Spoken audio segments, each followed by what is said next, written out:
नमस्कार आदाब, न्यू विदर्भ स्वदेशी न्यूजमध्ये आपले सर्वांचे स्वागत। बुलढाणा जिल्हा प्रतिनिधी सय्यद इरफान यांची रिपोर्ट। काल दिनांक 19 जुलै 2026 रोजी सिंदखेड राजा येथे जनतेच्या तक्रारींचा ऑन दी स्पॉट निपटारा। केंद्रीय राज्यमंत्री प्रतापराव जाधव यांचे अधिकाऱ्यांना तात्काळ कारवाईचे निर्देश। सामान्य नागरिकांच्या तक्रारींचे त्वरित निराकरण व्हावे आणि शासकीय योजनांचा लाभ प्रत्येक पात्र व्यक्तीपर्यंत पोहोचावा, या उद्देशाने केंद्रीय आयुष, आरोग्य व कुटुंब कल्याण राज्यमंत्री प्रतापराव जाधव यांच्या उपस्थितीत 7ही विधानसभा मतदारसंघामध्ये जनता दरबार आयोजित करण्यात येणार असून या उपक्रमाची सुरुवात सोमवारी राष्ट्रमाता जिजाऊंची जन्मभूमी असलेल्या सिंदखेड राजा येथील मातोश्री मंगल कार्यालयात झाली। कार्यक्रमाची सुरुवात राष्ट्रमाता जिजाऊ यांच्या प्रतिमेला पुष्पहार अर्पण व दीपप्रज्वलन करून करण्यात आली।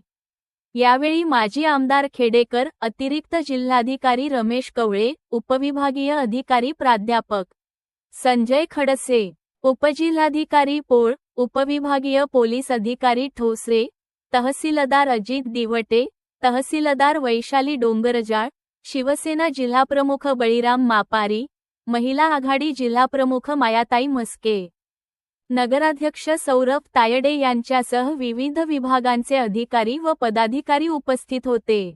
प्रास्ताविकात उपविभागीय अधिकारी प्राध्यापक संजय खडसे यांनी प्राप्त झालेल्या तक्रारींचा आढावा घेतला। त्यानंतर प्रतापराव जाधव यांनी तक्रारदारांच्या उपस्थितीत संबंधित अधिकाऱ्यांशी चर्चा करून प्रत्येक तक्रारीवर तातडीने कार्यवाही करण्याचे निर्देश दिले। शेतरस्ते, घरकुल, पाणीपुरवठा, महसूल, पोलीस, महिला व बालविकास, वीज वितरण, नरेगा, कृषी आदी विभागांशी संबंधित सुमारे 300 तक्रारी जनता दरबारात दाखल झाल्या। यावेळी बोलताना प्रतापराव जाधव म्हणाले की शेतरस्त्याभावी शेतकऱ्यांची पेरणी रखडता कामा नये। अधिकारी जनतेप्रती सेवाभावी भूमिका ठेवून तक्रारदारांना योग्य मार्गदर्शन करावे आणि प्रत्येक तक्रारीचे वेळेत निराकरण करावे। तसेच जनता दरबारात निकाली निघालेल्या तक्रारींचा पाठपुरावा जनसंपर्क कार्यालयामार्फत करण्यात येणार असल्याची माहितीही त्यांनी दिली। विशेष जनता दरबारास विनाकारण गैरहजर राहिलेल्या अधिकाऱ्यांवर संबंधित विभागाच्या वरिष्ठांनी कारवाई करावी, असे स्पष्ट निर्देशही केंद्रीय राज्यमंत्री प्रतापराव जाधव यांनी यावेळी दिले।